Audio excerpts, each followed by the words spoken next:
on this week's episode of the Algorithm Podcast. While they were gone, I was going to start making preparations for breakfast because we were going to go to the lake after the paper route and breakfast. And all of a sudden I stopped and I knew something had happened to our boy. I don't know why I felt that way, mother's intuition, but I knew it wasn't just late papers because he overslept. And his dad burst in the house and he just screamed, "Call the police right away. Johnny's wagon is full of papers up on the corner and he is gone."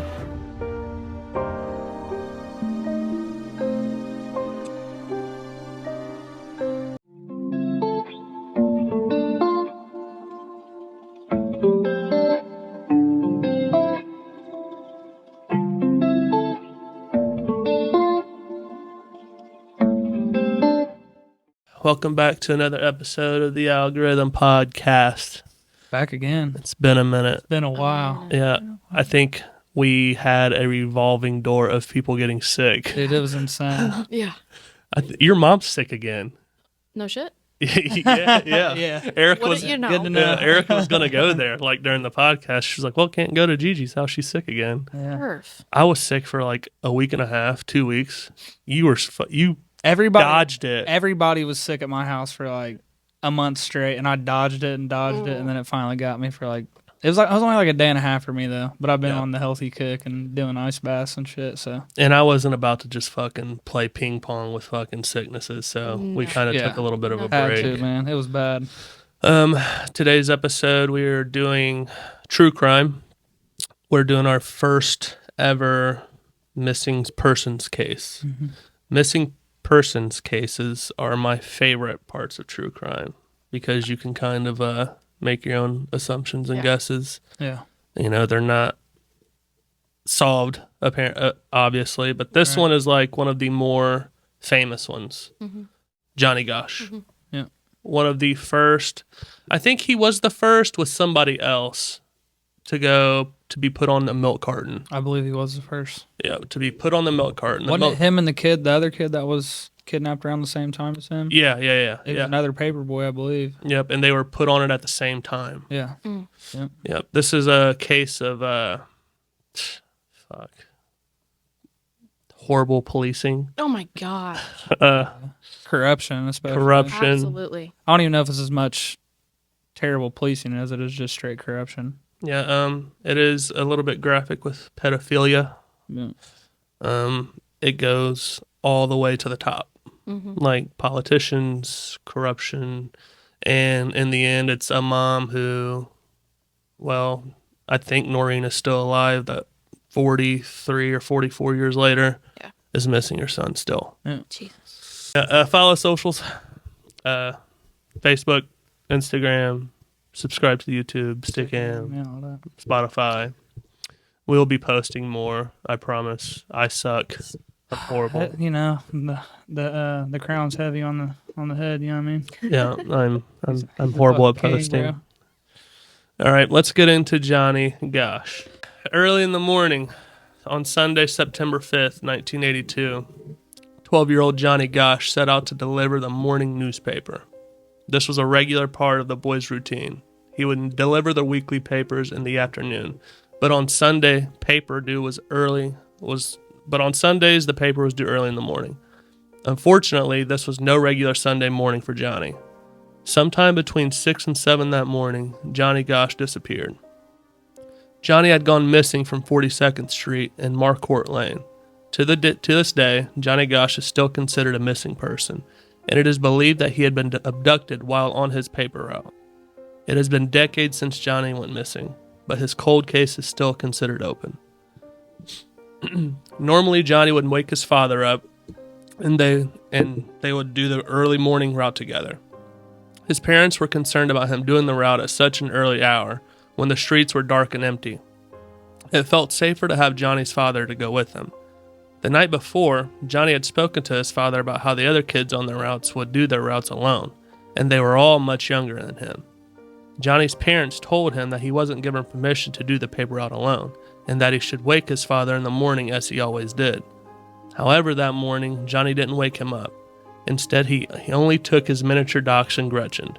While they were gone, I was going to start making preparations for breakfast because we were going to go to the lake after the paper route and breakfast. And all of a sudden I stopped and I knew something had happened to our boy.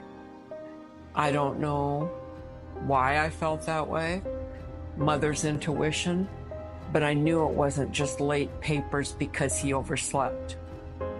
And his dad burst in the house and he just screamed, "Call the police right away. Johnny's wagon is full of papers up on the corner and he is gone." Yeah, this was fucking interesting. Yeah.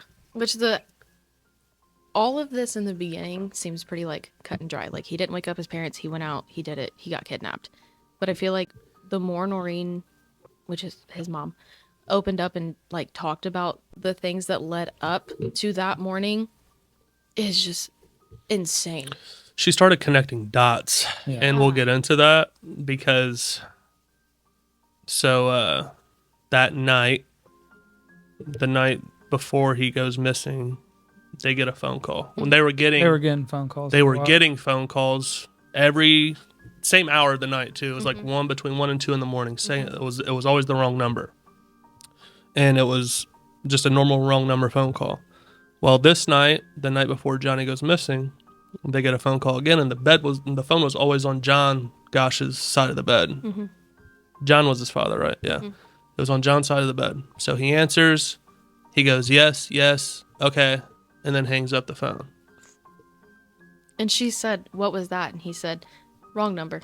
Wrong number. Don't worry about it." You don't have a conversation with someone if it's the wrong number. Yeah.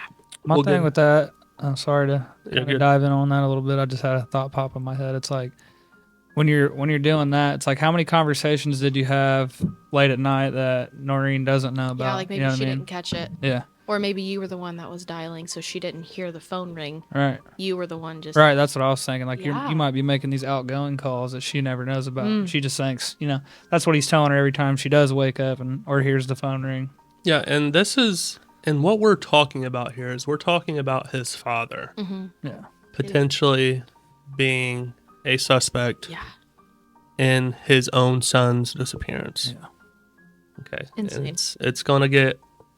It's fucked up. It's whole so thing fucked up. is insane.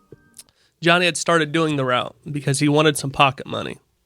He was in junior high school, and having a paper route seemed like a good idea, as many local kids made money that way. Johnny liked to save up his spending money from the paper route and go to the mall with his sister. He loved buying model rockets. He would often buy a single rose from the florist shop to give to his mother. Johnny David Gosch lived in West Des Moines, Iowa with his family. He had 2 siblings, and his parents were John and Noreen Gosch. Noreen was a secretary, and John worked at an agricultural supply company. Johnny Gosch was born on November 12th, 1969 in Des Moines, Iowa. He had been a happy kid, quiet and friendly. Up until that day he was kidnapped, Johnny's life had been perfectly ordinary. The Gosch family lived in a fairly quiet neighborhood, and it seemed like the threat of having strangers kidnap their children off the residential street seemed like such a distant threat. There was a false sense of security that went with living in a middle-class neighborhood, that their children would be safe. But children go missing in all sorts of neighborhoods, rich or poor, and the Gosch family was about to have their whole life turned upside down. I can't imagine. Like, I really can't imagine. Yeah, I couldn't imagine, man. Especially like she was woke up to the neighborhood calling her saying like, "Where is my paper?" Yep. Oh, John and Noreen Gosch only discovered that their son was missing because their phone started ringing off the hook, right on schedule. sorry about that. Bingo. You're good. Customers were complaining that they had not received their newspapers. At first, they were concerned that their son had simply overslept, so they went to his bedroom to check on him. But he wasn't in bed, and they found that the dog Gretchen was missing as well. Johnny often took Gretchen with him, so it wasn't unusual. Johnny's father started to travel along his son's paper route to find out what had happened to him. 2 blocks away from the family home, he found Johnny's wagon, which was still full of undelivered papers. So when he found these papers, they still had the Like the bindings. had the binding on them, like they hadn't even been cut yet. Yeah. And the paper boys would carry rubber bands with them to wrap them up. So he had just got them. Yeah. He knew then that something was very wrong.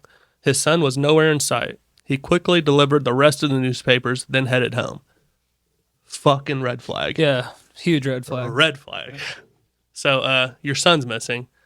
Why the fuck are you worried about some goddamn newspapers? Hold on, let me get these newspapers out real quick. Right. Gotta make sure everybody gets their coupons. Which we'll learn during this whole fiasco that it was a cease and stand down type thing on the law enforcement, the parent, like John Gosch. It was The entire community, Yeah, too. Like yeah. they wouldn't even allow him to go search. Yep. As soon as he got home, John told his wife what he had discovered. The dog came on her own shortly after. The Gosches immediately called the Des Moines Police Department and told them that their young son was missing. They waited for 45 minutes for the police to arrive and take their statement. Wild. Red flag. Yeah. No. I should have just typed this up with red flag, red flag, red flag, red flag. Well, yeah, and that's another thing that the police station was 10 blocks away from their home. Yeah. So And it 45 took minutes. 45 Yeah. minutes for them. you to could have actually walked show there in up. that time. And I understand this was back during a time where, so they hadn't even at this point started doing the milk carton cases yet. So missing children wasn't like a thing. But still, though, 45 fucking minutes. The kid's missing, man. You gotta. Yeah. It could be anything. Yeah. In the meantime, Noreen started calling the other paper boys who had picked up their papers in the same area as their son. Some of the other paper boys had seen Johnny that morning at the paper drop, picking up his copies of the Des Moines Register. One of the paper boys, named Mike, saw Johnny talking to a stocky man in blue two-tone car parked near the paper drop. Yep. Well, it was a Ford Fairlane, I believe. Yep. Yeah.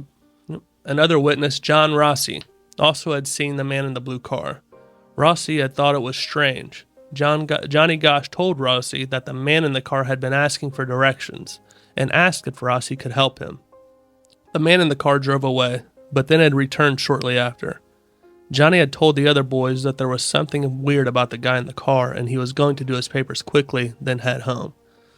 So Johnny had already had the intuition that something's wrong. Yeah.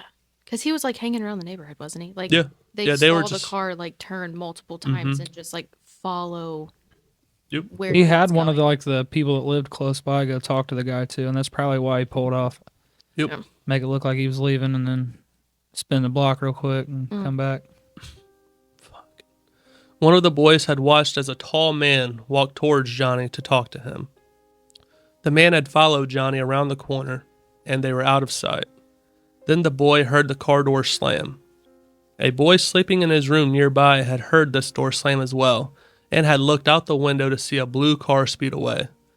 Rossi had glanced at the car's license plate number at the time, but was later unable to recall what it was. I didn't know this. I didn't know that either. He later went under hypnosis and was able to remember a partial plate number. That's fucking wild. When the police checked the partial plate, they determined that it was a plate from Warren County, Iowa. Oh, shit's whack. I never knew that Hypnosis one. is crazy, Wow. That's dude. wild. When the police finally arrived at the Gosch residence that morning and began taking the Gosch's statement, Noreen was able to tell them about the information she had collected from the witnesses. Paper boys who had seen her boy talking with unknown men, the description of the car, everything. Unfortunately, the police were not interested in what the parents had to say, and they were unconvinced that Johnny had been abducted. They informed Johnny's parents that the missing boy couldn't be classified as a missing person until 72 hours had passed. So this was obviously a different fucking time. Yeah, because Now I think wild. I bro. think it's 24 hours now. Did they ever like confirm that that's how it was like anywhere else? Like I didn't. I'm not remember sure. hearing anything like because that's insane to me. Yeah, I'm not sure, but I know a law was passed that it has to be. It's 1 day now. Yeah, I'm pretty sure it's 1 day. This delay was incredibly stressful for the Gosch family. I can't imagine. 72 hours is 3 fucking days. Yeah. Well, especially when they're telling you like you can't do anything else. Like you're not Yeah. even allowed to go look for him. Yeah. Basically. And This- Noreen, she like took it upon herself to gather up the information and like presented it to them and was like, do something with this. Yeah. And they were like, no, we can't. No, we're good. we can't. Oh my God. We're straight. Man. incredibly stressful for the Gosch family, and they were desperate for the police to begin the search immediately.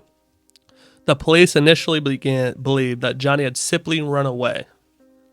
Okay, so they didn't believe that he ran away. They were telling them that he ran away. Yeah. Okay, so I'm going to highlight that. Yeah. They asked Johnny's parents about the boy's home life and if he had been unhappy for any reason. They were looking for something that would corroborate with their theory that he was just another runaway kid, but he wasn't. A family friend worked with the parents to organize a local search, hoping to find Johnny, but there was no sign of Johnny or his newspaper bag. Hundreds of volunteers had joined in the search, looking in the parks and vacant lots, wooded areas, and ditches. They searched the nearby state park located 5 miles away, and even the river. The search was difficult because it had started to rain heavily after Johnny's appearance. It frustrates me that family friends had to work together to organize it. Yeah. And it wasn't the authorities. Yeah. Oh. Yep. The FBI is going to be, we're going to be talking about the FBI here shortly. Big red Because flags. usually FBI is front and center on missing persons Right. cases. Yeah, they're gonna take over. They're gonna come into the Yeah. small area and take over everything. At one point during the search, Noreen Gosch had insisted that Police Chief Orville Cooney's a motherfucker, Oh, by the yeah, way. fuck This yeah. dude's a cocksucker. Yeah. Orville Cooney had stood on a park table and used his bullhorn to address the crowd of locals that was searching for Johnny. He told them that they needed to stop looking because Johnny was just a runaway. This kind of glossed over. He said, "There's nothing to see here. This boy's nothing but a damn runaway." That's what he said. Fuck. What kind of fucking name is that? That dude's got a dickhead ass name. Yeah, Orville Cooney. Cooney. You know he's a dickhead. You ain't even got to meet him. I swear to God. Yeah, that's a good point. Orville Redmacher Cooney. Yeah. Given the fact that Noreen Gosch and Orville Cooney had a poor relationship, Gosch's versions of events should normally be taken with a grain of salt. I don't agree with this, as it was likely her skewed poor opinion of the police chief. I don't agree with that. I don't agree with it either. She had gone after him several times, calling him an incompetent alcoholic, while at other times referring to police chief as the town drunk. Well, If the you're a shoe fucking drunk- that's fits, what I'm saying, if you're a if drunk, the fucking shoe fits. Yeah. Yeah. She had attended city council meetings, bringing her attorney with her, and things had quickly gotten heated.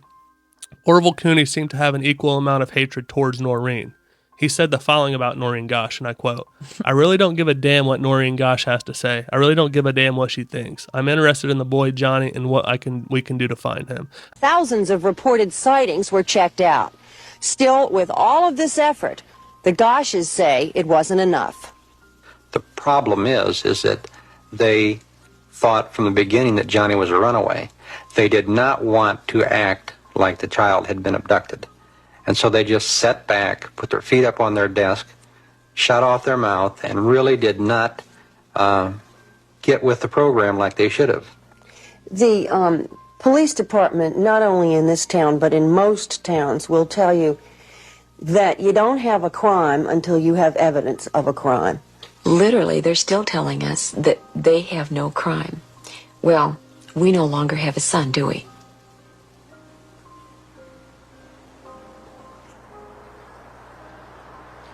Rapport between the Gosches and the police department hit rock bottom when Police Chief Orville Cooney, now on sick leave, told the Des Moines Register, "I don't give a damn what Noreen Gosch has to say. I'm kind of sick of her." 10418 for your subjects 1074 CMI. I'm kind of sick of her.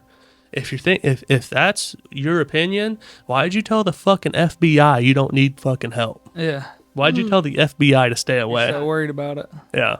Fuck So that guy. full of fucking shit. Oof.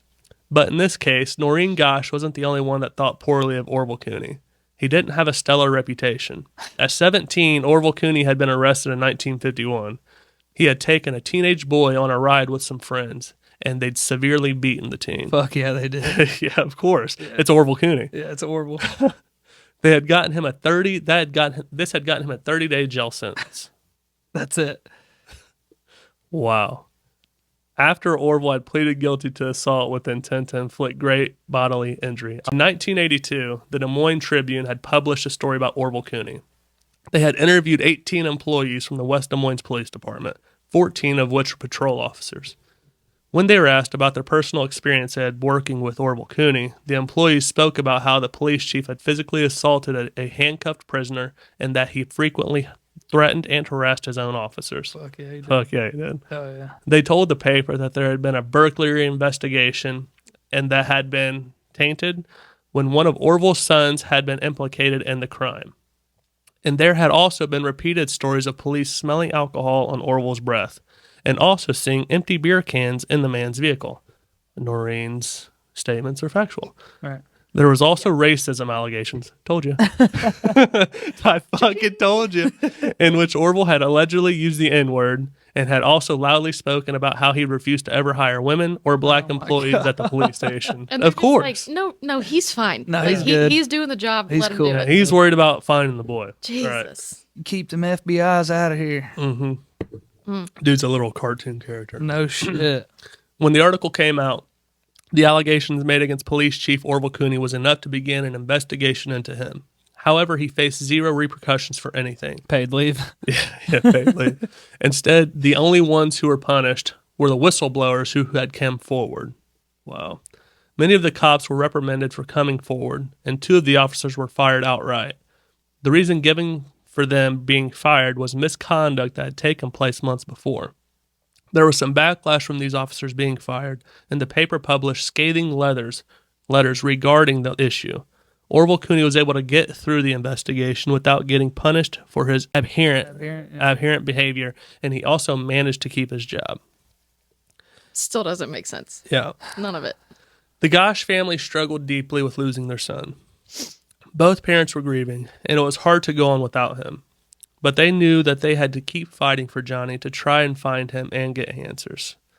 The police were still convinced that their son was a runaway, and they were doing little to try to find Johnny. There had been no ransom and no motive that they could determine. When the Gosch family tried to work with the police regarding their son, the police were still insisting that Johnny Gosch had simply run away from home. They seemed stuck on this idea, no matter what Johnny's parents said. The Gosch family contacted the FBI in hopes that they would investigate, but the FBI told them that they weren't going to get involved in the case at all. So the Gosches started handing out photos to their son in the media. The FBI told them that they weren't going to get involved in the case because Orville Cooney told them to stand down. Yeah. That's factual. I don't think it's in here. They had 10,000 posters printed off, which were sent to bus stations, gas stations, police, coroners, and the media, and anyone that they had thought might be able to get help to help out. Johnny's parents had also hired a sketch artist to draw the man witnesses had seen in the blue car. The Gosch family believed that they were essentially doing everything possible in the investigation to bring their son home, believing that the police were still certain that he was some runaway. They were very vocal about their son's disappearance and got a lot of Des Moines residents to help them in their quest. We've had calls from every crank in our community, some even long distance, that will call up and say he's dead and laugh at us on the phone. We've had threats against our 2 older children. These are some of the things that we live with every day, and it's difficult. It's very difficult. Things are not the same for John and Noreen Gosch. Things never can be the same. Their son is missing. 12-year-old Johnny Gosch vanished on a warm Sunday morning last September while delivering newspapers in this neighborhood in West Des Moines, Iowa. No one saw a kidnapping, no one heard a child scream. Suddenly, 2 blocks from his home, Johnny was simply gone.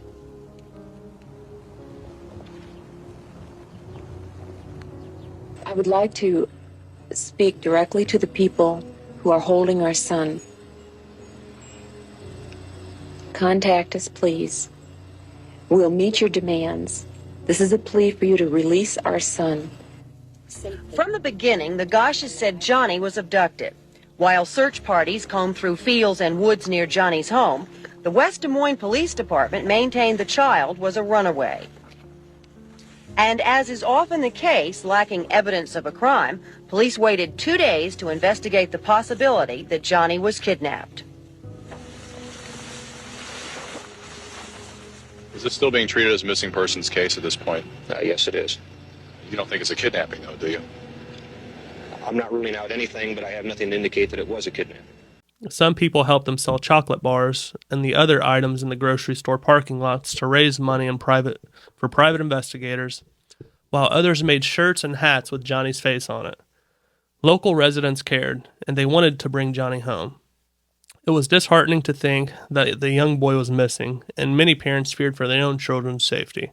Parents kept a closer eye on their kids, and some even started making their children walk in front of them at all times while in public, as they feared that someone could run up and snatch their children away behind their backs. The neighbors talked about this in one of the interviews that I watched, or maybe it was like a news coverage or whatever, but the neighbors said like it changed the entire neighborhood and how they functioned. And one of the moms was talking about how her daughter was around Johnny's age, and she was like, I wouldn't even let her play in the front yard. And the daughter was like, it was weird because we were kids and we knew what happened and we knew it was scary, but like we still wanted to be kids, play. and we weren't allowed. Like everybody was in their house, you know, doors were shut, locked, windows were closed, and it changed everything. Yeah. Which is just crazy that the authorities wouldn't.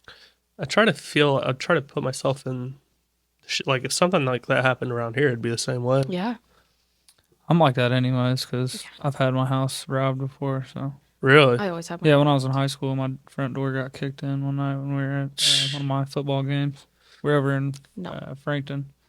Came home, my whole house was fucking tore apart. Wow. Fuck. John and Noreen Gosch kept in contact with people at different newspapers. They also spoke to people and made appearances on TV shows to speak about their son. Not everyone had their back. Some saw her as a grieving mother, while others saw her as a crazy woman who was hysterical. Her public image was tarnished because Noreen spoke openly about her disdain for the police, critical of how unhelpful they were. Which, like, good for her. Right. Like, good for her for sticking to it and doing what everybody should have been doing the whole time. To this day, she still does. I mean, good for her. Noreen Gosch kept going over everything in her memory, trying to figure out what happened to her son. So this is when she starts retracing her steps, putting pieces together. She felt like she must have missed something. One memory that came to mind, this is fucking weird. This shit is fucked. I don't think I got this far. One memory that had come to mind was an incident that took place 2 days before Johnny's disappearance. The family had gone to Valley High School to watch their son's JV football game. Johnny went to the concession to buy popcorn. He didn't come back straight away, so his father went to check on him. He found his son under the bleachers talking to a cop. Under the bleachers. Yes. Under the bleachers. Weird. Fucking weird. Which I thought it started out over by the concession stand. They were like standing off to the side, and his dad was like, no, you need to come back up here and sit with us. And he was like, give me a second, Dad. Like, I'm just talking. And then he didn't end up coming back up, so his dad came back down. Yeah. And he was under the bleachers yeah. with, was it a different cop or the same cop? Same cop. Okay. I know what you're talking about. Yeah. Yep, I've heard that too. Oof. Johnny's parents were curious about the conversation between Johnny and the police officer, and they asked him about it. Johnny didn't seem upset by the interaction, and he said that the cop was being nice to him, but his parents were concerned. It seemed strange that the cop would pull their son away from the crowd and speak to him privately under the dark bleachers. Yeah, you're a cop at a football game. What are you doing underneath the fucking bleachers talking to a kid? Fuck, man. Like, even if it didn't even have like anything to do with him being kidnapped, you're it's under still the creepy. fucking Yeah. bleachers, Yeah. man. It's weird. Like, go do your job. All right. Like, go do your job. When they asked Johnny why he'd gone with the cop, he simply explained that he talked to him because people were supposed to do what the police said. He also told his parents that he wanted to be a cop when he grew up after this. Oh, yeah. Yep. Yeah. Johnny had pointed out the police officer to his parents when they were preparing to leave the football game. Noreen made sure to get a good look at his face. Later, once her son was kidnapped, Noreen recalled this incident. She wanted to try and talk to the police officer to find out what had happened between him and Johnny. Before she could talk to him, she'd first need to figure out who he was. Noreen made an appointment with the West Des Moines Police Department. Then she contacted the school board and asked for a list of all the cops who were hired to work security at her son's football game. She brought this list to the police station when she met with Orville Cooney. Fucking Orville. Yeah. Sure, that went well. During the meeting, there were photos of all the police officers laid out on the table, and Noreen Gosch was able to study them. Unfortunately, she couldn't identify the man she had seen at the football game in any of the photos. Noreen suggested that there might be some missing photos. Someone eventually got up and returned with a few more photos. It was then that Noreen recognized the man who had talked to Johnny at the football game. They were able to do a process of elimination and eventually whittled down the list of cops who'd worked security until Noreen could determine who had spoken to her son. Noreen wanted answers. When the school board had given her the list of police officers, she had given a copy to the police chief and kept a copy for herself. Noreen Gosch tried to ask if she could speak with the officer who had been at the football game to understand more about his conversation with Johnny. Unfortunately, Police Chief Orville Cooney was deeply angered by her suggestion. Of course he was. Yeah. He threw a fit, shouting and stomping his feet. Orville insisted that Noreen was not allowed to talk to that officer. This led to Noreen thinking that he might be trying to hide something. The police officer was questioned later on, and it appeared his conversation with Johnny Gosch had been unrelated to his abduction. Clear to who? Right. Yeah, I don't understand that at all. Mm-mm. As the police began their investigation, they eventually changed their minds and determined that Johnny Gosch had actually been kidnapped. I wonder what the timeline is on this. All right, no shit. It was estimated that Johnny Gosch had been abducted about 12 minutes after he had left home that morning. Throughout the investigation, the police were unable to find any suspects in the case, and nobody was ever arrested for the boy's disappearance.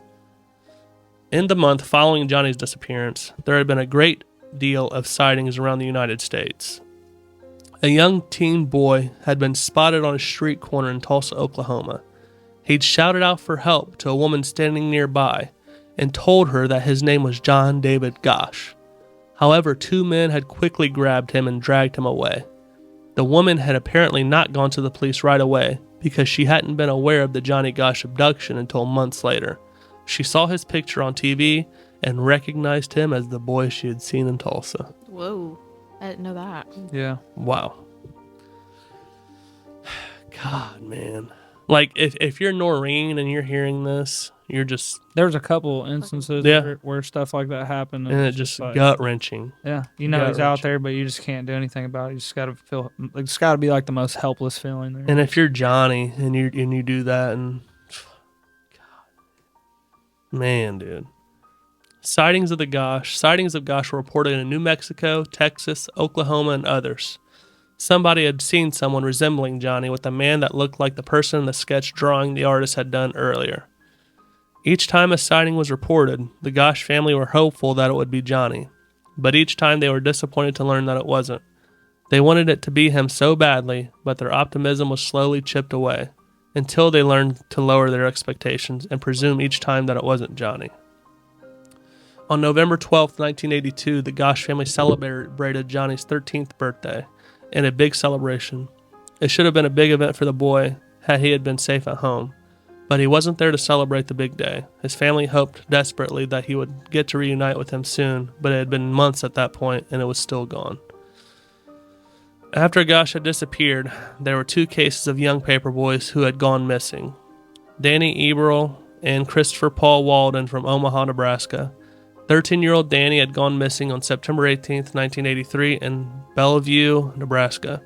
His brother had seen Danny talking to a man in a tan-colored vehicle for days, leading up to his disappearance. His bike and newspapers were found on his route, but Danny was gone. His body was found 3 days later on a gravel road about 4 hours from his paper route. Oh, wow. 4 miles. 4 miles. About 4 miles from his paper route. He had been bound and stabbed multiple times and stripped down to his underwear. I didn't hear nothing about that No, one. That's crazy. awful. Yeah. On December 2nd, 1983, 12-year-old Christopher Walden went missing in Papillion, Nebraska. He disappeared about 3 miles from where Danny's body had been found. Witnesses had seen a white man in a tan-colored vehicle. So, like, at this point, why? Why? If that had already been reported, the tan-colored vehicle... Yep. Why? Yep. Why is he still chilling? Yep. He was found 2 days later near the train tracks. He had been stripped to his underwear and stabbed, though he hadn't been bound. So, like, this is just, it's bad, man. Yeah. Like, this time was like a weird fucking pandemic for fucking kidnappings and shit. That's why the milk carton thing came out. That's why, like, man. There was a whole law that Maureen had passed for Johnny Gosch. Yeah. The Johnny Gosch law, is that not what it's called? Yeah. Yep. For that reason. Oof. Because of the fact that they were young boys around Johnny Gosch's age, and they were paper boys who had been seen talking to strange men in vehicles. Could these two boys be somehow related to the Johnny Gosch disappearance? I think so. No, of course. Yeah. Yeah, I think it's probably all the same ring. Type of ring. Yeah. Yep. In January 1984, the police discovered that the man who had killed both boys was a radar technician from a Foot Air Force base named John Jubert. He had a history of stabbing and torturing people since his youth and was extremely sadistic. He had murdered a young boy in Maine and had slashed multiple victims over the years. The FBI were able to finally track down Jubert down and arrest him. Jubert confessed to the murders and was sentenced to death. He was sent to the electric chair on July 17th, 1996. Fuck around and you find out. Right.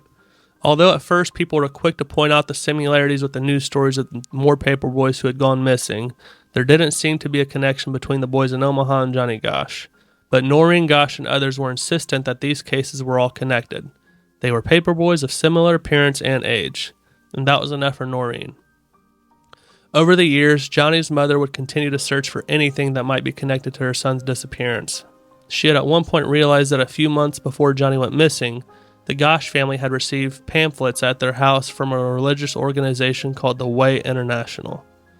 Noreen insisted that because this religious cult had mailed pamphlets to her house, then they must have taken her son. She also stated that as soon as they had received the paperwork in the mail, her son had become withdrawn and argumentative. He had apparently become deviant because of the cult's mailed paperwork.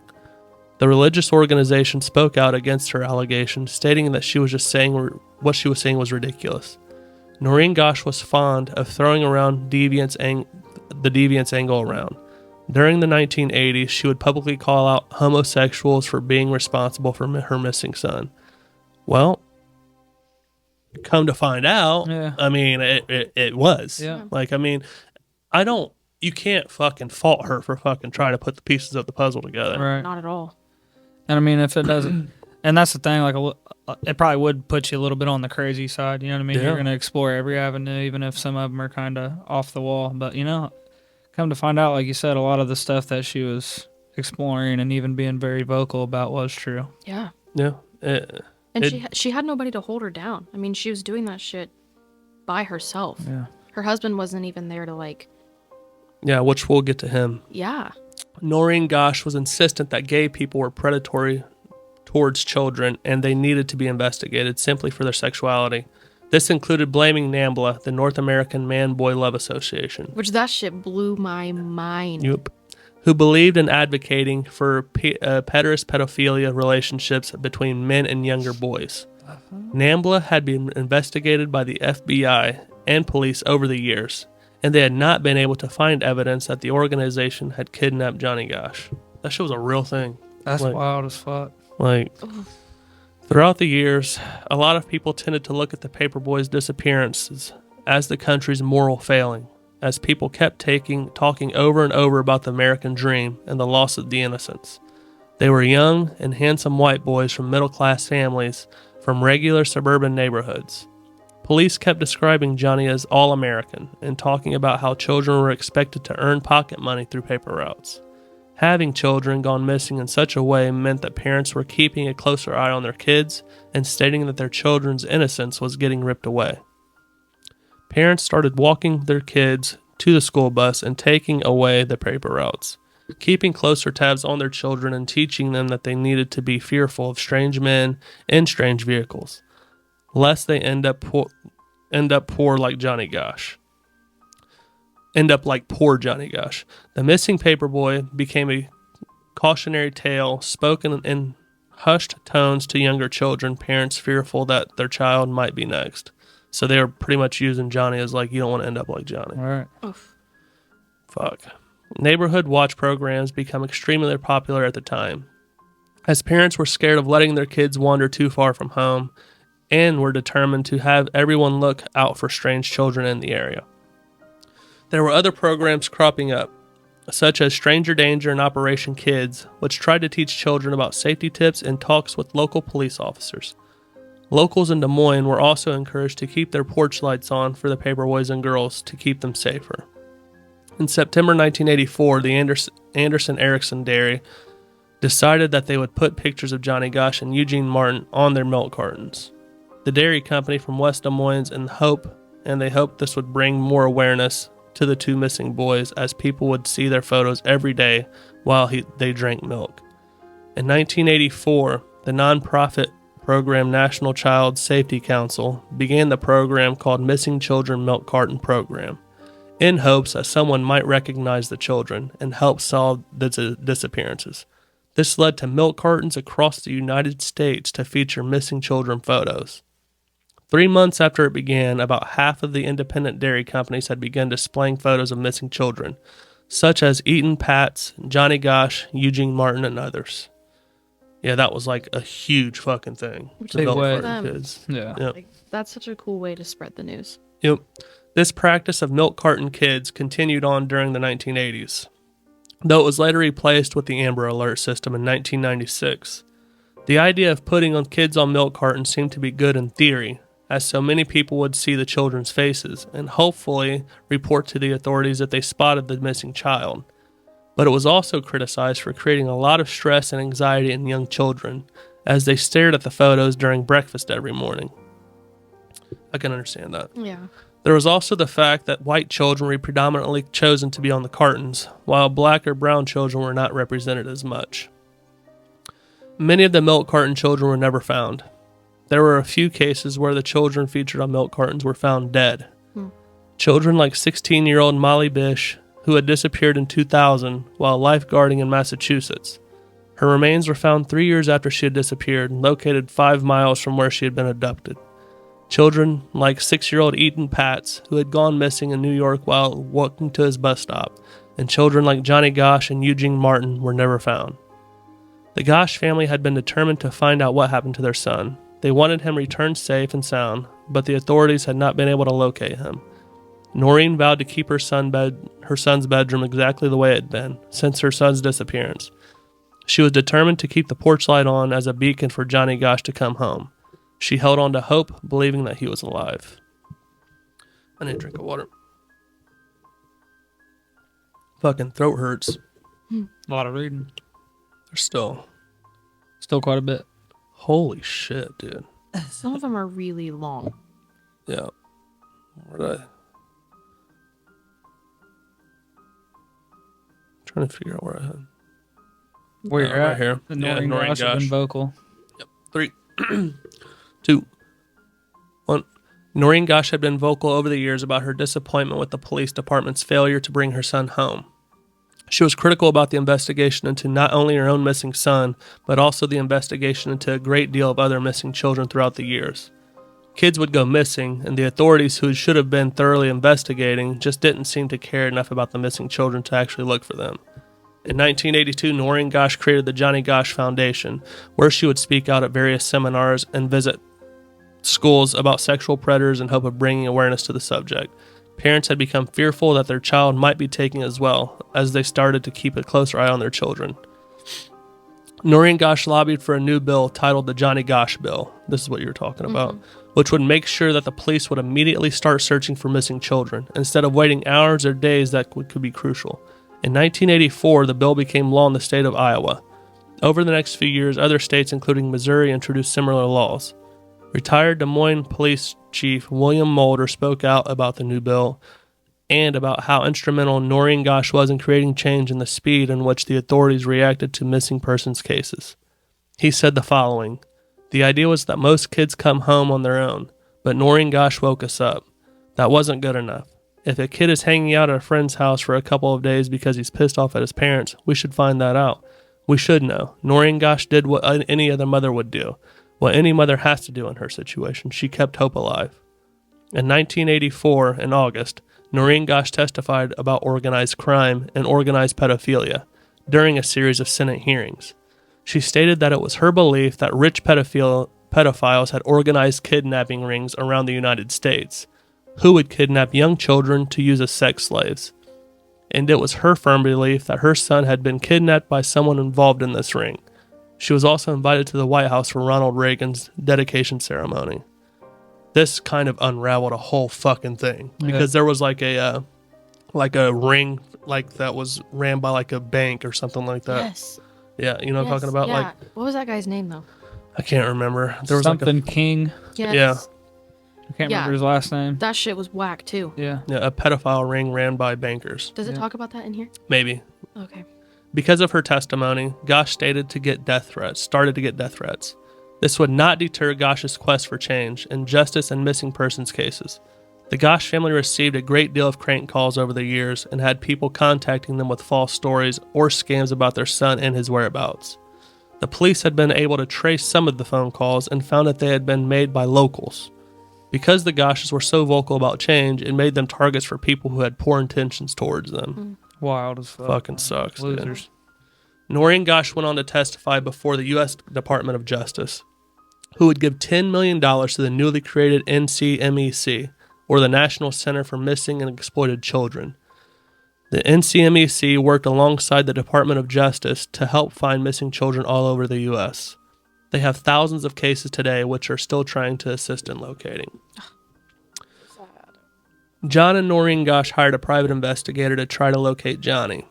The Gosches were desperate to get Johnny back by any means necessary, and in Noreen's case, this meant working 3 jobs to pay the private investigators. Wow. Friends and neighbors had helped out the Gosches, holding fundraisers and selling candy. They had managed to raise about $200,000 in total to aid with the high costs of associated with finding answers. Noreen Gosch believed that they would be able to dig up enough information that she could hopefully get her son back. She refused to give up. The private investigators had done some digging and determined that Johnny had walked a block north to where his route began. One of the paper boys had witnessed a man following Johnny. The PI had talked to the neighbors, and one of them said that they had heard a door slam. When they looked outside, the neighbor had seen a silver Ford Fairmont speed in the opposite direction of where Johnny's wagons was later found. And this is fucking just them finding out information, just going and fucking asking people. Yeah. Yep. Like, it took hiring Like, a private investigator. The first steps that should have been taken. Yeah, in the first fucking 45 minutes that it took the fucking cops to get there. Absolutely. Yep. Over the years, the Gosch family had hired multiple PIs to find their son. One of them had been Ted Gunderson, a retired chief of the LA FBI branch, and Jim Rothstein, a retired NYC police detective. One of the PIs that had worked with Noreen Gosch was former Vietnam vet named Sam Soda. In 1984, he had inserted himself into the investigation as he approached Noreen Gosch offering to help with her son's case. At one point, Sam Soda had called her into his office and told Noreen that there would be another Des Moines boy kidnapped. He specified, this shit is fucking crazy. He specified that this boy would be taken on the second weekend in August in the south side of Des Moines. This turned out to be true. The boy taken from that location was young Eugene Martin, and he is still missing to this day. Wow. So this fucking dude knew this shit was going to happen. Yeah. In 1984, Sam Soda had passed himself off as a law enforcement officer. He exposed Frank Sikora, an employee of the Des Moines Register, as a pedophile. Sikora's crimes were apparently not connected to Johnny Gosch's case, or any other of the missing youths from the area, but he wasn't the only pedophile that had worked for the newspaper during the 1980s. 37-year-old Frank Sikora was charged with child molestation and third-degree sexual abuse. Sikora had been accused of fondling teen boys that would work on the paper route. He had told the young boys to sleep over at his house as they would be delivering their papers early in the morning. Sikora had allowed himself to be videotaped by PI Sam Soda because the man had told him that he was with the police, but this was a lie. After he had the 2-hour taped confession in his possession, Soda had turned it over to the police, and this was used as evidence to arrest the man. Sikora was fired from his circulation job at the Des Moines Register. I didn't know that. Yeah, so this dude just fucking hops right in and says, okay, here's one. Yeah. Like, I mean, that easy. Wow. He was brought into the police station, and a polygraph test was conducted.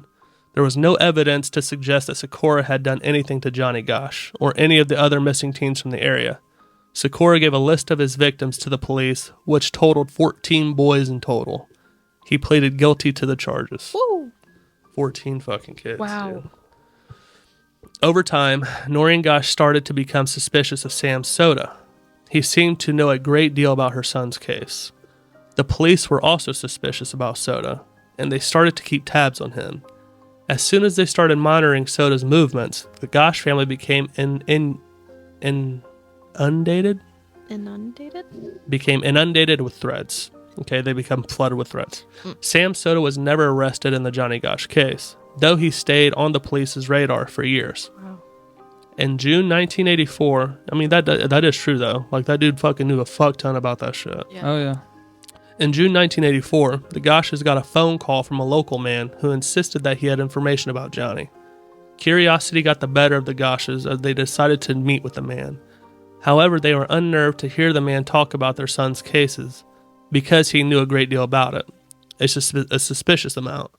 They considered it odd enough that they told the police. Once they became aware of the situation, they started to keep tabs on the man. After their meeting, the family started to get prank calls. The prank calls went on for months. Most of the time it was just heavy breathing or hang-ups. People sometimes spoke on the other end. Assholes. During one of the phone calls, the man had told Noreen to drop her personal investigation into Johnny's disappearance. 20 minutes later, a strange man showed up in the backyard. He started to throw rocks at their windows. The Gosches called the police, but the man was never identified. What in the world? So she was starting to ruffle feathers. Yeah, definitely. Like, turn back now type Yeah, shit. she was on their tail, man. Yep. In August 1985, a Tulsa, Oklahoma man contacted Noreen and told her that he could provide her with pertinent information that would solve Johnny's case. She was given information about what plane to take and what Tulsa hotel to meet him at. She passed the information to the authorities. When the FBI checked it out, they determined that the man actually had made reservations for Noreen. The meeting sounded sketchy, so the FBI decided to send a female cop in Noreen's place. When they held their meeting, the man was arrested and did time for fraud charges. Noreen felt like her personal safety was at risk. I didn't know that. The police told her that it was a good idea to hold a press conference and announced that they knew the identity of Johnny's kidnapper. Shortly after this took place, the man that had been harassing the Gosches abruptly left town. They believed that the man's sudden departure was an indication that he had been involved. The phone call stopped for a while. Things calmed down. He would later return to Des Moines, though he kept to himself. In 1985, Noreen Gosch got a letter in the mail regarding her missing son. The letter had been written by 19-year-old Robert Herman Meyer II from Saginaw, Michigan, although it was signed Samuel Forbes, Dakota. He wrote about how he had been a guard in the motorcycle club at the same time that Johnny Gosch had gone missing in 1982. He told Noreen that Johnny had been kidnapped in the motorcycle club as they were running a child slavery ring. He stated that Johnny Gosch had been sold to a high-level drug dealer in Mexico City. Wow. Imagine getting that kind of information. Just flooded. About your kid. That is... Oof. Yeah, I'm pretty sure this is the guy that would try to fucking get money from him. Yeah, it is. Yep. Meyer asked the Gosches for $10,000 so that they could get their son back. He told them that he'd leave further instructions in a phone booth miles away from the Gosch residence. The note told them to drive alone and leave the money at the drop-off site at 1 o'clock in the morning. Noreen believed Meyer's story and was determined to do anything to bring her son back. But unfortunately, she was unable to follow the instructions because she hadn't had enough time. Meyer called her and said the following: "You waited too long, lady. You won't get your kid back now." Oh, so this was like a... He was trying to get money out of her? What do they call that? Fucking... Ransom. Ransom, yeah. Okay. When Meyer asked for $100K in exchange for returning their son unharmed, she was eager to comply. Meyer was arrested in Buffalo by the FBI. It's called extortion. Oh, yeah. Meyer was arrested in Buffalo by the FBI at the U.S.-Canada border. He was charged with wire fraud. When Noreen found out that Meyer had been arrested, she was extremely angry with the FBI and critical of their choices to press charges against him. She thought Meyer's arrest would destroy any credibility from the Gosch couple, from anyone that would accept a ransom offer to get Johnny back. In 1989, 21-year-old Paul A. Benassi confided in his lawyer. John DeCamp, that he had been kidnapped as a teenager and forced into sexual slavery. Benassi had charges of molestation against him, and he was an inmate at Nebraska prison. Benassi is a huge player in this entire story. This is where it's going to get crazy. He admitted to DeCamp that he had been forced to help kidnap Johnny Gosch in 1982. Wow. He said that he had worked with 3 other men, who he identified as being named Emilio, Charlie, and Tony. He described the 3 men to his lawyer and had positively identified Tony as being the man in the composite sketch that the police had distributed. The man who he identified as one of Johnny Gosch's kidnappers was believed to have also kidnapped a young girl named Michaela Garrett in 1988. I probably butchered that name. Benassi's lawyer believed that his client was being truthful, as Benassi provided details about the young boy that someone could only know if they met Johnny in person. He said that Johnny Gosch had told him about sometimes attending his mother's yoga classes, and how they would go into their favorite Mexican restaurant afterwards called Chi-Chi's. And Benassi knew that Johnny had bought a dirt bike shortly before his abduction, which he had used the bike to get around an empty lot beside his house. He also knew about like a birthmark on his shirt and a burn mark on his tongue or something, a scar from it. Things that people would only know if they were with Johnny. Yeah. The private investigator that the Gosch family had hired, Roy Stevens, began to look into Benassi's story. Noreen Gosch had given him a photo of Sam Soda, which they then used in a photo lineup. Once Benassi had studied the photos, he had recognized Sam Soda and had even recalled the man's name. Benassi told the PI that Soda had been the local contact for the people who had helped arrange the local Des Moines teens to be abducted. Wow. Yeah. Insane. So the dude who was helping the Gosches them, yeah. was the dude who actually set it up for Johnny to be taken. That is so sick. Some sick fucking people, man. There were hours of recorded interviews of Benassi talking about his past actions as a kidnapper. Noreen was given the chance to listen to the tapes. It had been nearly a decade since Johnny had gone missing. Holy shit. That's insane. Like A decade. 10 fucking years. And she was desperate for any new leads in her son's case. Noreen Gosch set up a meeting with Roy Stevens so she could listen to the tapes. She listened to Paul Benassi talk in detail about his abusive childhood. At 15, he had befriended a boy named Mike in an Omaha park who went on to introduce Benassi to a man named Emilio. He created child porn. In September 1982, Paul Benassi was invited to tag along with Mike and Emilio as they took a trip to Iowa. The 3 of them stayed at a Des Moines hotel. At one point, another man had come in with the paper bag crammed full of photographs. He had picked out the photo of Johnny Gosch, saying, "This is the one." Oof. Benassi said that Johnny had been chosen because they believed that his eye color and his hair color made him more desirable, and they'd earn him more money. That is sick. Fucking crazy. Oh. Crazy. And I believe that if you go online and you just search Johnny Gosch, they have pictures, like online, like just about like him tied up and stuff like that. Yeah. Yeah. That's crazy as fuck, man. Fucking wild, man. Benassi realized that he was now involved in Johnny Gosch's kidnapping, and he tried to get out of it. But the group were determined to keep Benassi involved in their plot. Emilio took Benassi out for a drive so he could talk to him. He parked on the side of a dirt road and pulled a gun on Benassi. Emilio threatened him, saying that Benassi had to help them kidnap the Gosch boy, or he would blow Benassi's brains out right there and then. That was all the convincing that Benassi needed. Emilio drove the terrified teen back to the hotel room where they began to work on their kidnapping plot. They practiced repeatedly to make sure that everyone knew their part. The group would be using 3 vehicles, and there would be 6 people in total. Mike would be sitting in the back seat with Paul Benassi so that when the driver approached Johnny, the boy would see 2 younger teens in the car. The driver asked Johnny for directions, and then he quickly drove around the block.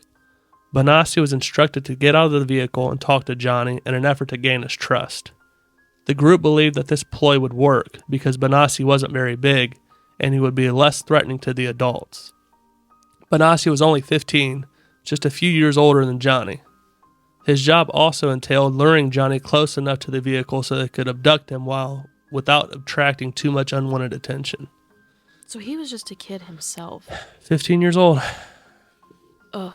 Luring a 12-year-old. Mm-hmm. There's a lot of stuff like that happens like that. They'll use kids because then it's just like... Yeah, as like a 12-year-old kid, like you look up to like the 15-year-olds and Right. shit like that. It's like you want to be cool and shit. Yeah. Keeps them from getting directly caught too. So Yep. Early the next morning, they put their plan into action. They drove to the area and Benassi got out and approached Johnny Gosch. One of the kidnappers, Tony, got out and grabbed Gosch. They both held a chloroform rag over Johnny's mouth, knocking him out. They then put him in the car and drove away. Everything had gone smoothly exactly as they practiced. Benassi continued to talk on tape about how they'd switched vehicles multiple times. The original car used in the kidnapping was driven out towards Chicago. The others drove with Johnny towards Omaha. They later brought him to a house in Sioux City. The kidnappers locked up Mike, Johnny, and Benassi in a windowless room for the night, while they all went out drinking. In the morning, the three boys were forced to perform on camera, and the kidnappers said they were going to sell the video. Then Benassi was driven back to Omaha. Wow. Benassi went on to say that he saw Johnny Gosch a few months later. While on a trip to Colorado, he learned that Gosch had been sold to a man known as the Colonel. Benassi discovered that the man's ranch house had a raised floor, and there was a small area underneath where kids would be held in captivity if they misbehaved. Oof. Which that footage Yeah. just makes my skin crawl. that was They on were, like- America's Most Wanted, I believe. Yep. Yeah, like names and stuff were like etched down there in the wall. Yep. Oof. The fact that this shit actually happens and goes on, Yeah. like, Makes my tummy hurt. it's like you just never know. Like, your neighbor could be fucking Yeah. hiding Right. somebody. Yeah. When Noreen Gosch later met with Paul Benassi, she was convinced that he was telling the truth.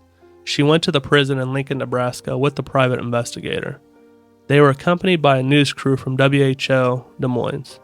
They filmed the meeting between Noreen and Benassi, and some of the footage was used for the news. It was also featured on a documentary about Johnny Gosch. Benassi had not been informed about who was about to visit him that day, and so it came as a surprise to learn that Noreen was there to see him. He became distraught and apologetic about the past and deeply upset. Noreen spent weeks working through her emotions before meeting with Benassi. She had a lot of anger and resentment for the man on the tape, who had confessed to helping kidnapping her son. She was trying to work on forgiveness, as she read in the books about forgiveness being primarily for oneself, so it wouldn't eat away at someone like acid. When she met with Benassi, she realized that he was not too far off from her own son. Noreen felt compassion towards the man. Benassi told her about Johnny's birthmark on his chest, which had been widely reported when Johnny had gone missing, but Benassi had gone on to tell her about the scar on Johnny's tongue and the burn on his leg, both of which had not been released to the public. He also told Noreen that he knew Johnny would start stammering when he was upset. Which he has, I don't know if it says in here, he has multiple personalities from all of the traumatic events that he went through when he was younger. So I just can't. It's just crazy. Yep. Although DeCamp and Noreen Gosch both firmly believed that Benassi was telling the truth about what had happened years before, the authorities didn't believe his story. The police and the FBI both decided against interviewing him about the kidnapping and sex ring allegations because they thought he wasn't a credible witness. Benassi's siblings spoke to the police and insisted that there was no way he could have been involved, as he had been at home when Johnny Gosch had been kidnapped. In 1993, America's Most Wanted TV show asked Paul Benassi to take them to the house in Colorado to show them where he had seen Johnny Gosch. Benassi went with a camera crew and showed them. The producer, Paul Sparrow, spoke out in the movie Who Took Johnny about what he had personally seen. When inspecting the secret compartment under the floor, he had seen multiple children's initials carved into the wood. Weeks later, the Omaha World Herald wrote an article about the house and how the police had investigated. The article stated that the sheriff's investigators in Colorado had examined Bonassi's claims about the house and don't have any substantiation that Gosch was ever held there or any laws were violated. Wow. That is wild. Yeah, I mean, Bonassi hasn't lied to this point, so I don't know why they would say that. Exactly. Noreen Gosch claimed to have received a visit from her missing son in March 1997. Which, this is crazy too. Yeah. Because everybody told her she was like losing her mind, but she swears. I'm going to re-say that. Noreen Gosch claimed to have received a visit from Johnny in 1997. Wild as fuck. She had gotten a knock on her apartment door at 2:30 in the morning. According to her, Noreen had gone outside to see her son Johnny. He was accompanied by an unknown man who didn't introduce himself the entire time they were there. Johnny was 27 at that point, and he had proved his identity to Noreen by showing her a birthmark on his chest. He had been wearing jeans and a winter coat over his shirt. His hair had been down to his shoulders and dyed black. She recognized him as her son, and they hugged. Wow. During the visit, which had been about an hour and a half, Johnny would continuously glance over at the unknown man for permission to speak. Johnny told her that he'd escaped from his kidnappers and that they had been victimized by a Des Moines pedophile ring that took kids like him around the city. He had been cast aside once he was considered too old, and he told her he was terrified for his life. He told his mother that he was living under a fake name because he didn't feel safe enough to return home. Johnny refused to give her his address, so she couldn't contact him after that visit.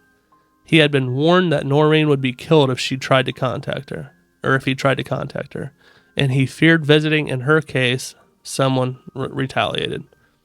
Johnny had told her that he wouldn't ever feel safe until people who had done this to him were arrested. He asked for Noreen's help in getting justice. Yeah, she said at the end of it, he just encouraged her to, like, just take them down. Just, like, keep going and take down, like, as names keep popping up, keep going after them. Like, don't give up. Yeah. Ugh. That shit's crazy. I didn't even know he told her that. Well. It's just crazy to me that, like, eventually I just feel like this shit's so, like, on Front Street. Like, why... I don't get why he never did just come home. Like, do you think they're still gonna come after you when she's meeting at the White House? That's the thing that I never really understood. Yeah, I don't get it. That's the thing I never really understood. Like, even today. Like, why can't you go see her today? Yeah. I mean, I think that's why people struggled to believe this story.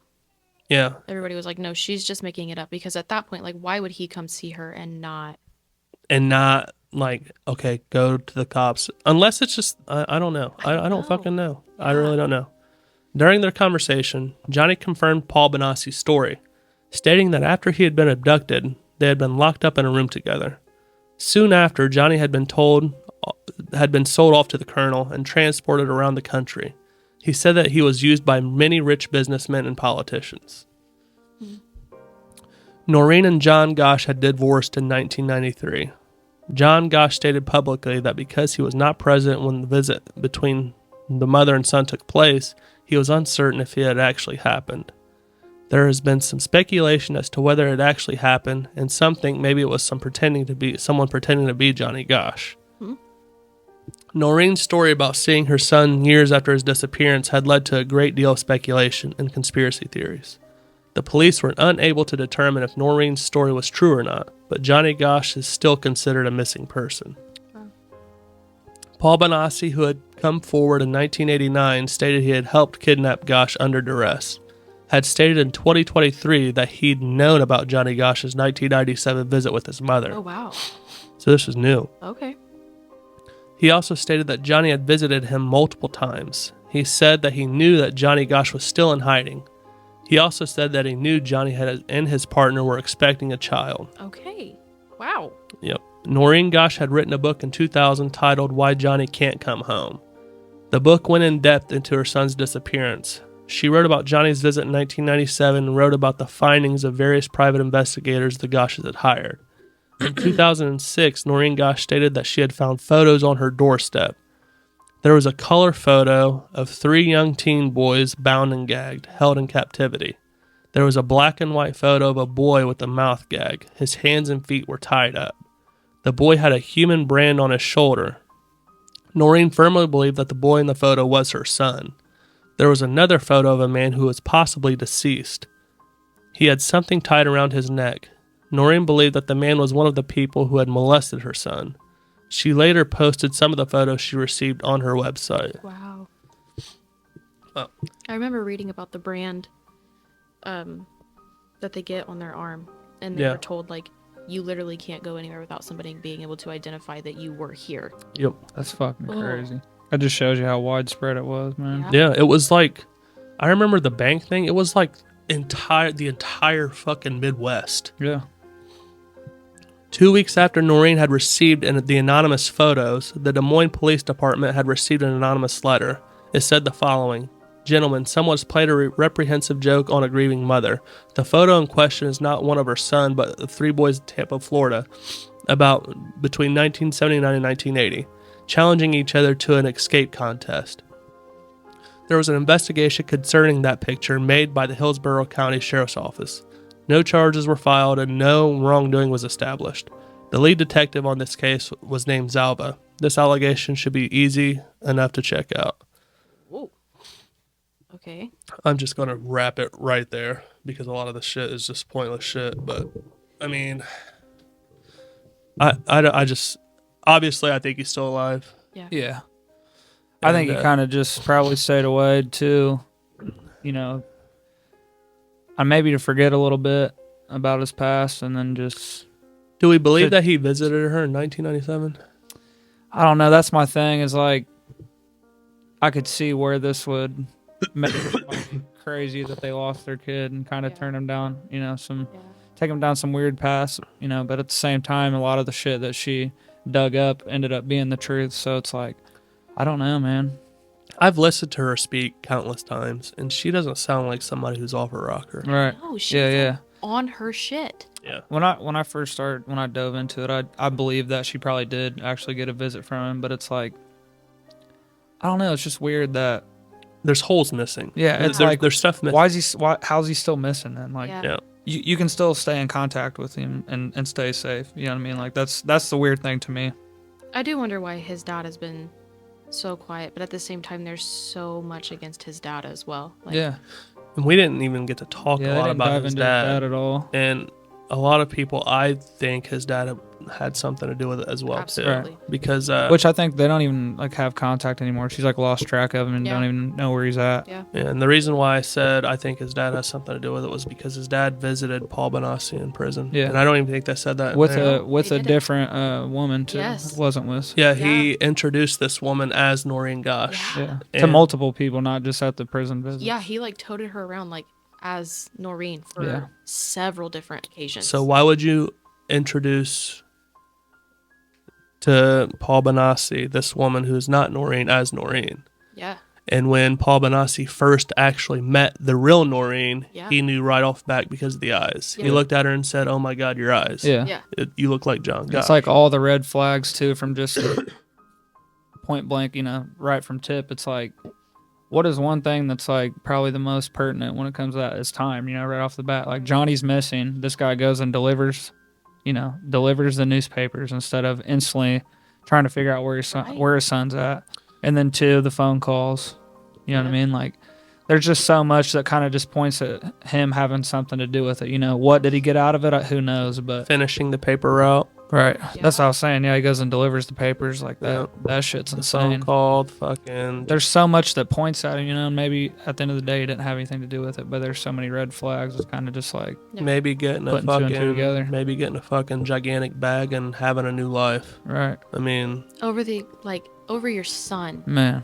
Oh. I was just telling you about that fucking movie that I watched. Yeah. That you have to watch this movie. It's not a true story, but the movie's called Rabbit. Yeah. Okay. And it's kind of like a horror film, but it's like a thriller. Mm-hmm. And the beginning of the movie, this mother and son go to watch this movie, And they watch this movie and they get a cab home.